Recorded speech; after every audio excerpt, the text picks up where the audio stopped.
Nepal in flames. Gen Z protests bring down Prime Minister as Parliament burns. Kathmandu, September 9, 2025.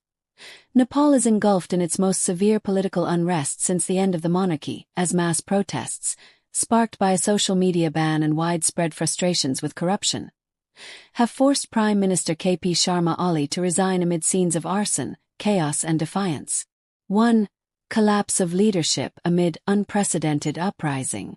Prime Minister Oli, who began his fourth term in July 2024, tendered his resignation to President Ramchandra Paudel, citing the exceptional crisis gripping the country and calling for a constitutional political resolution. The resignation came in the wake of sweeping anti-corruption protests, dominated by Generation Z activists, that claimed at least 19 lives and left more than 100 injured.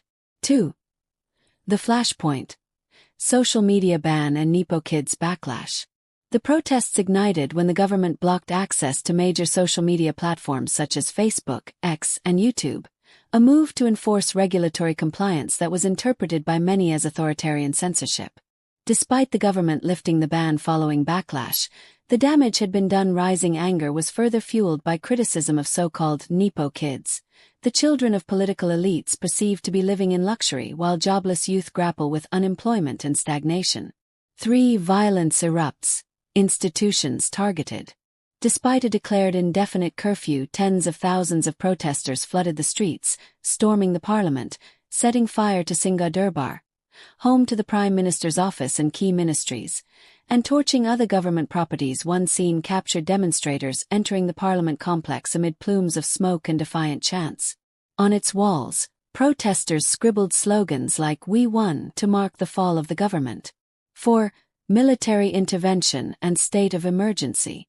With the situation spiraling, the Nepali army mobilized across the capital, enforcing curfews, securing evacuated officials, and warning that vandalism, looting, or arson would be punished as crimes. Roads were barricaded, and calls for political dialogue followed as the state grappled with its gravest unrest in decades. 5. A youth-led reckoning. The protests reflect broader discontent, rampant corruption, persistent economic inequality, and a youth crisis marked by a 20% unemployment rate. Millions work abroad in places like the Gulf and South Korea, a testament to limited opportunities at home. The uprising drew symbolic force from youth culture, from digital organization to visual protest, that amplified public accountability calls. 6. Breakdown of state authority. Protesters didn't stop with public buildings. Political figures and institutions were direct targets. Homes of leading politicians, including former prime ministers and opposition figures, were attacked or set ablaze. In some cases, personal tragedies occurred. Reports emerged of casualties in residential fires. Kathmandu's airport was shut down, prisons were breached, and the fabric of governance lay in tatters. 7. What comes next? With Oli stepping down and no immediate successor declared, Nepal confronts a power vacuum. Protesters demand extensive systemic reforms, not just leadership change. Analysts warn that entrenched political parties may eventually reclaim control.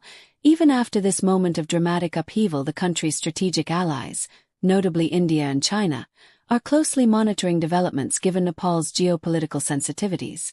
Summary table. Suspect details. Trigger social media ban plus corruption frustration. Death toll at least 19 killed, 100 plus injured. Leadership collapse. PM Oli resigns amid public fury.